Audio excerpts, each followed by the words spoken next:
Let's imagine a system that can create Elasticsearch queries and correctly turn error to get the right results. In this video, we'll see a practical case of searching for hotel rooms with a function that extracts values and create Elasticsearch queries based on the user's intent. For that, we'll use LlamaIndex Workflows, a framework that is easy to use to create AI-based applications. Let's dive into the video. Before starting the tutorial, you'll need a Grok API key. Grok is a platform that offers models as a service. It has many models in its catalog, and it's very easy to implement. It also offers a free tier, so we can use it just by registering and generating an API key. Save it to be used in later steps, and let's start the tutorial. Okay, the question is, what's LlamaIndex Workflows? Programmatically, a workflow is a class that contains all these steps and interactions and puts them all together. Let's explain how it works using a chart. It will be triggered by the user prompt, entering the extract step. The code will send the instructions to the LLM, and the LLM will respond with a proposed query to be evaluated in the validate step. Here, we'll define rules to verify that the LLM's output, the query, fits our needs. If the query is not valid, we'll insert the error into the prompt and send it again to the model to retry. When the query is valid, our flow will return it. Open a console and activate a virtual environment for this project. This environment is an isolated one that allows us to execute the project and install dependencies without the need to do it globally. After activating the environment, let's install 3 dependencies.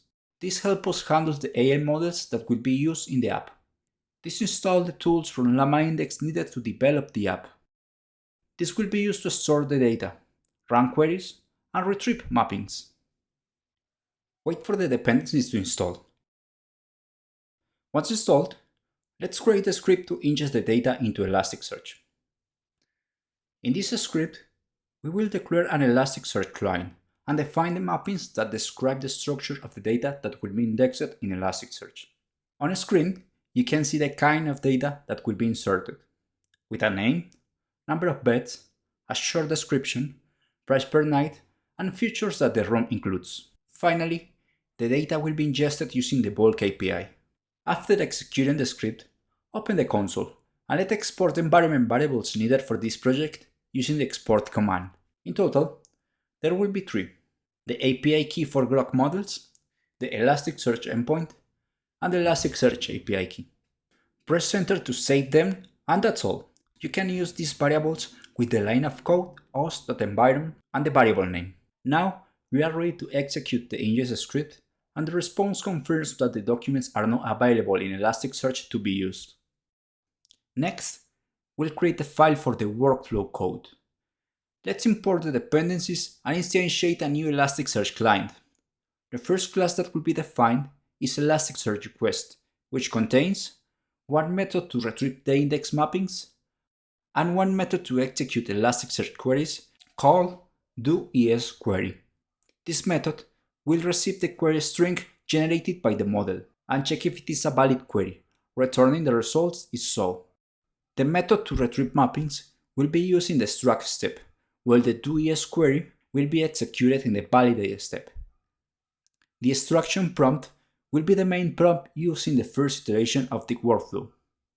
If something goes wrong, the reflection prompt will be added to the extraction prompt with details of the error. For our workflow, we'll define 2 events as classes, one to indicate that everything went well and we got the expected result, while the validation error event class will be used when the output doesn't meet our requirements. Now, let's explain the main workflow class. The workflow code is defined under the class reflection workflow. We first need to set the maximum number of attempts to switch the model, in this case, 3.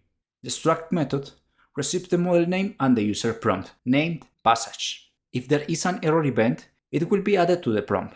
In the first iteration, it will simply instantiate the LLM client and use the extraction prompt to get a response, then pass that response to the validation method.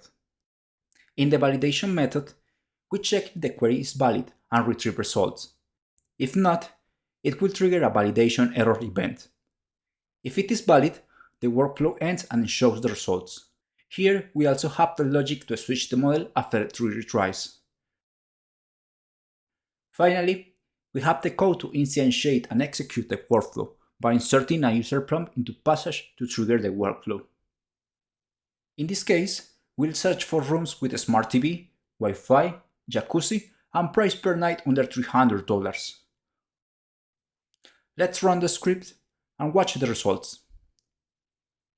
If you get an error when running the workflow, it's because the model used in this example requires an extra step before it can be used. Just go to the link mentioned in the error and click the checkbox to accept the terms. Let's try running the workflow script again. You can now see how the model is working. Once the process is completed, let's analyze the results. The workflow starts using a model called Mistral Saba and generates this JSON. It looks good, but there's a problem. In the validation step, we discover that it's not a valid JSON because it includes code fences characters at the beginning and at the end. But this error is just for this case. It can be any other error.